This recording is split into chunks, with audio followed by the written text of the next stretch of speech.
Pessoal, alguma coisa está acontecendo de esquisito na República das Bananas, não tenho dúvidas disso.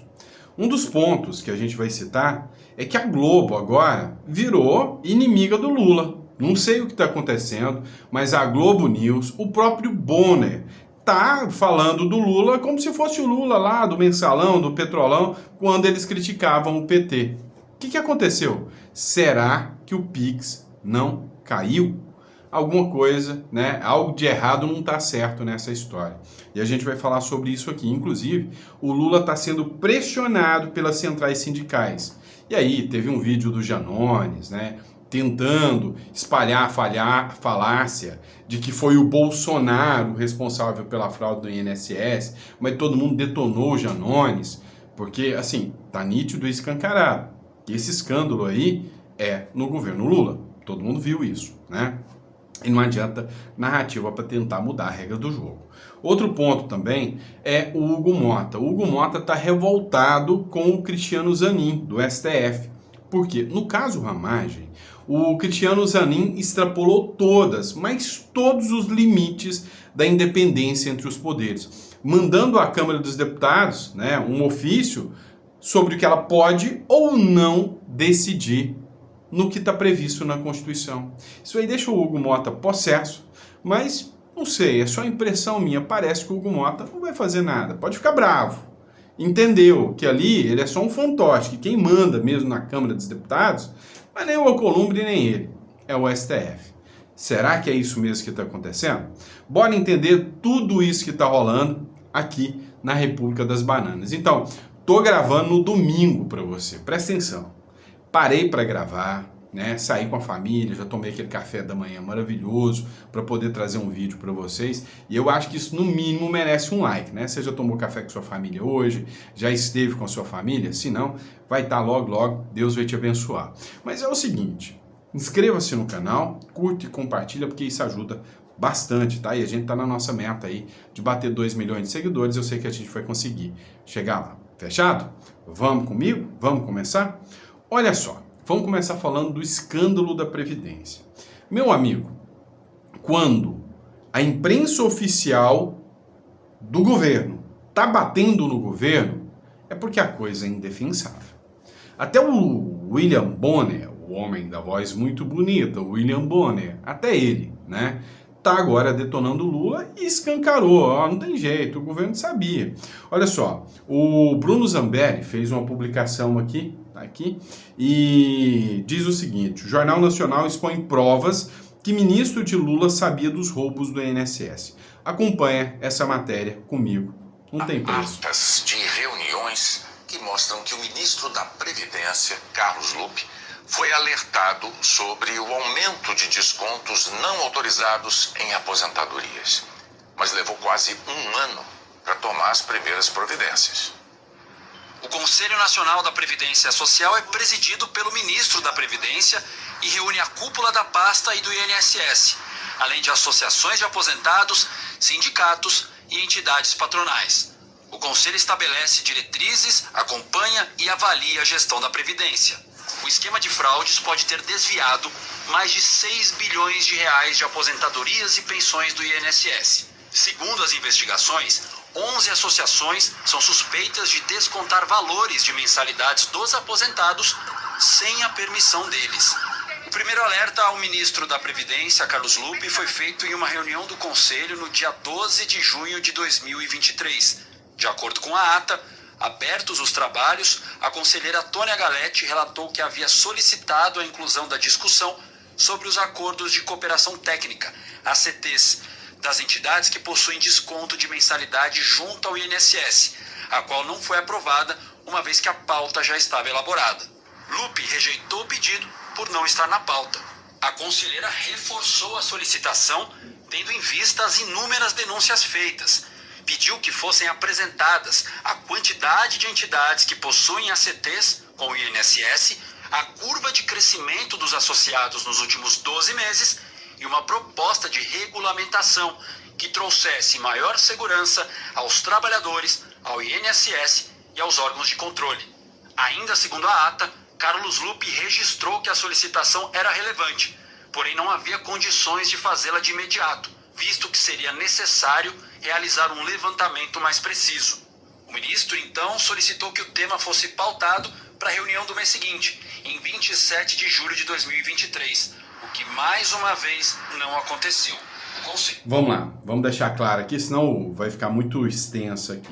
A Tônia Galetti, que é a conselheira aqui do conselho do INSS, ela falou, olha, está acontecendo descontos indevidos com os aposentados, isso está crescendo muito, está crescente, os aposentados estão argumentando, os trabalhadores e aposentados, então a gente precisa criar um mecanismo aqui de defesa, de revisão, para que os aposentados possam, né, se defender desses argumentos.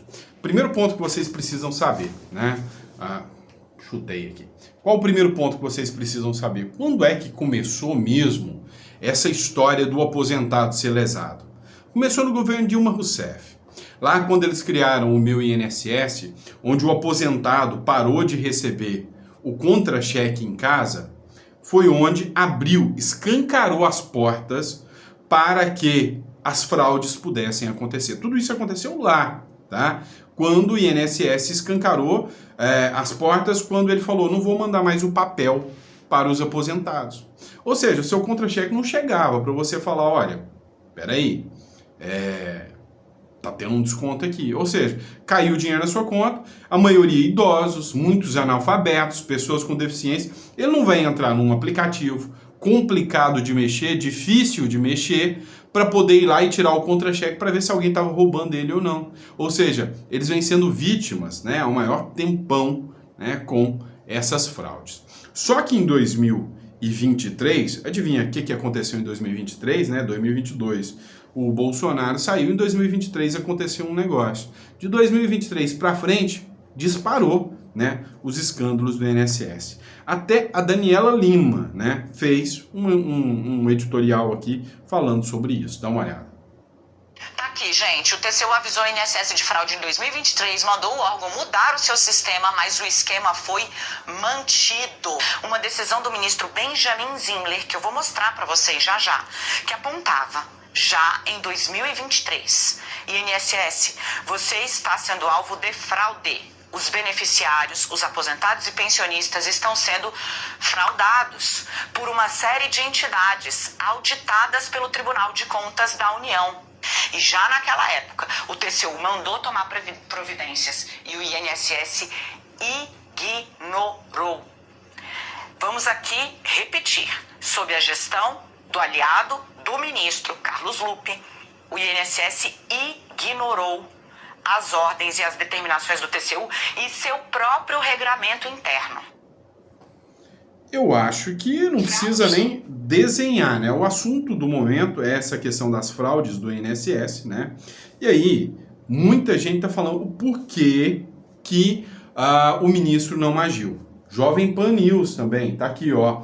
Ata de reunião indica que Carlos Lupe teria sido alertado sobre fraudes do INSS. A ata de uma reunião. Depois veio o TCU e falou, olha, estão roubando os aposentados. E o INSS, com o ministro do governo Lula, nada fez, né? Nada fez. E aí, vem aqui, Metrópolis, governo tenta conter a crise, mas não explica a inação de Lupe do INSS. Ou seja, o que aconteceu?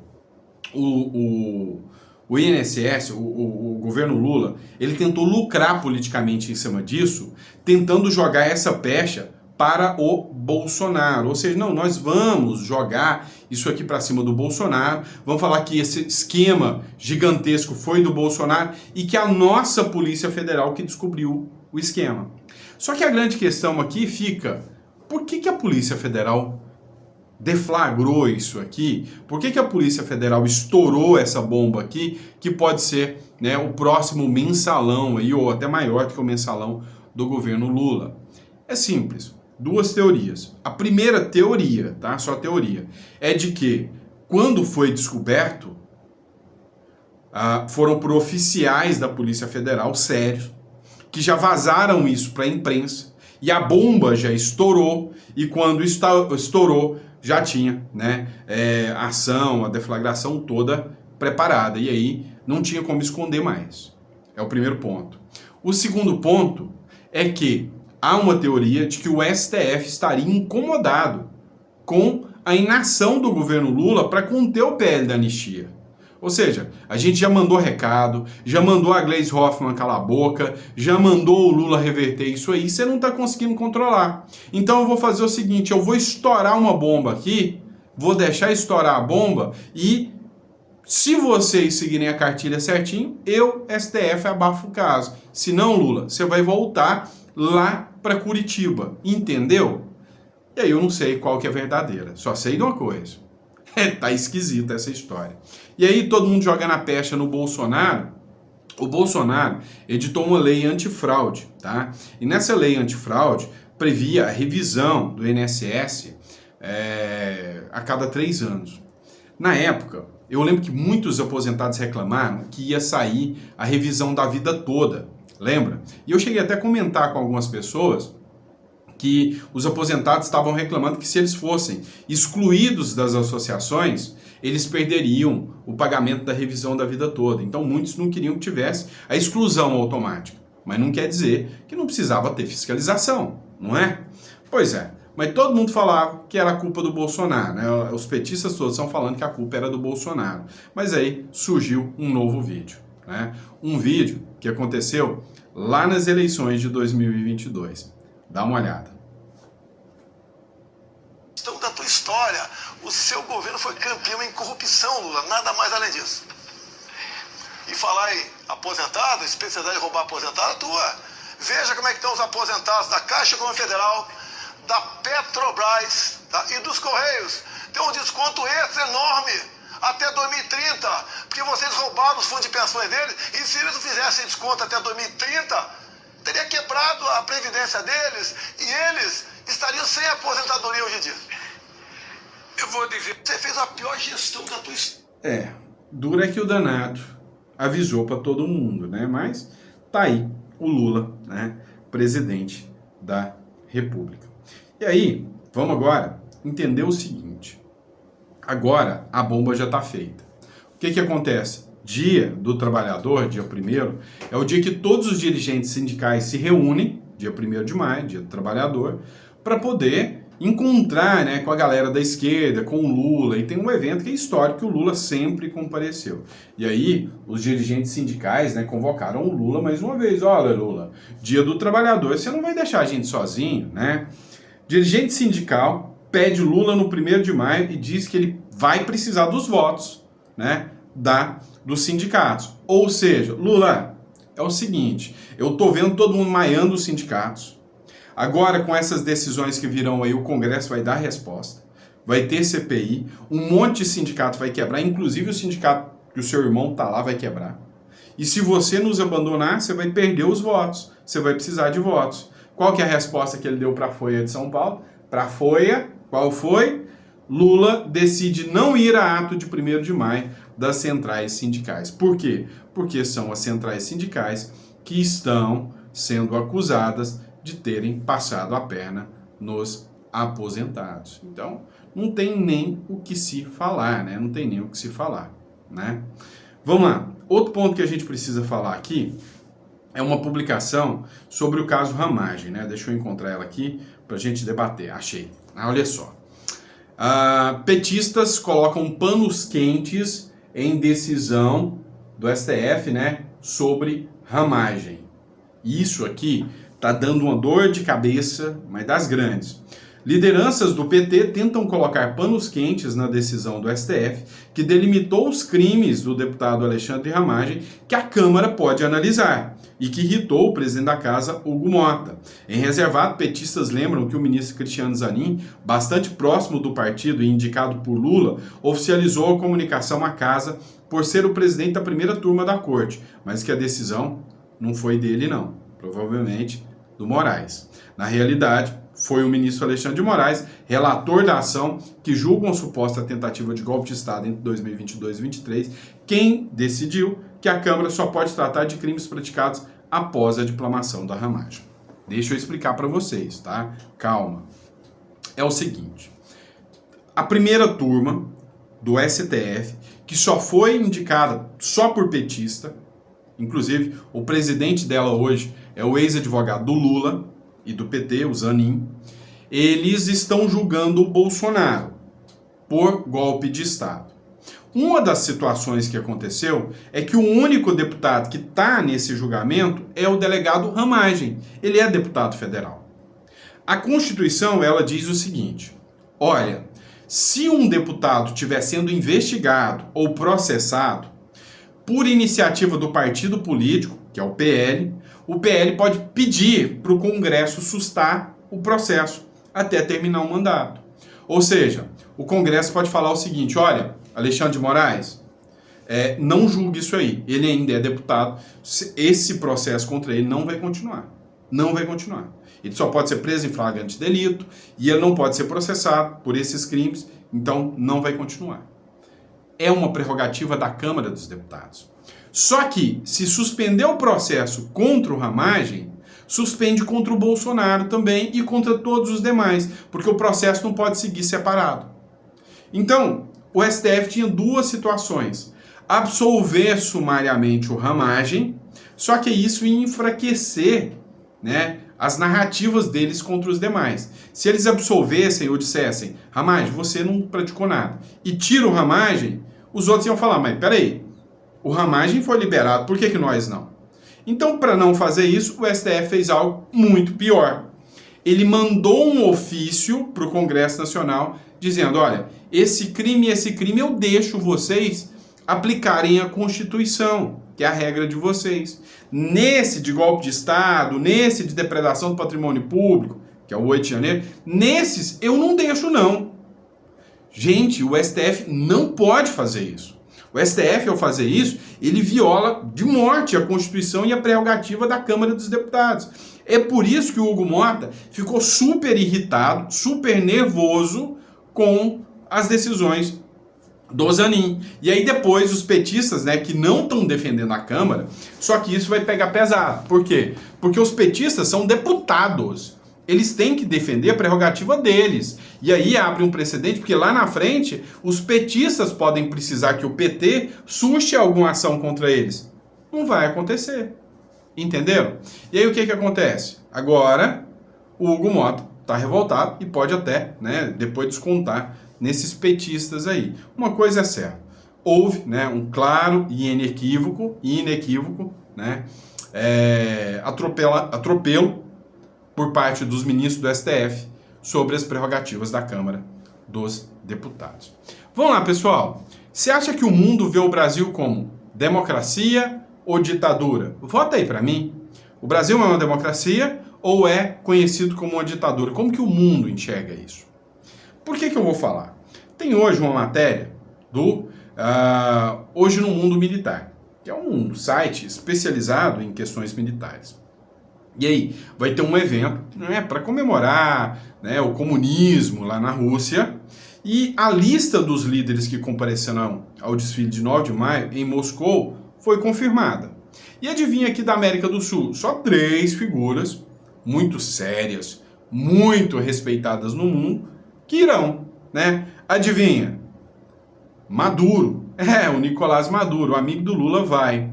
O Daniel Dias-Canel de Cuba também vai. Olha que coisa impressionante. Ele também vai estar lá, junto com o Putin, lá comemorando, né, a intentona comunista e tudo mais lá. E aí vem também o Lula, né? São as 3 únicas figuras da América do Sul que estarão lá para passar uma vergonhazinha no Brasil, né? Lula confirmou que irá, e de lá seguirá diretamente para a China. Segundo Celso Amorim, o conselheiro do Lula, o BRICS e a China devem defender a nova ordem mundial.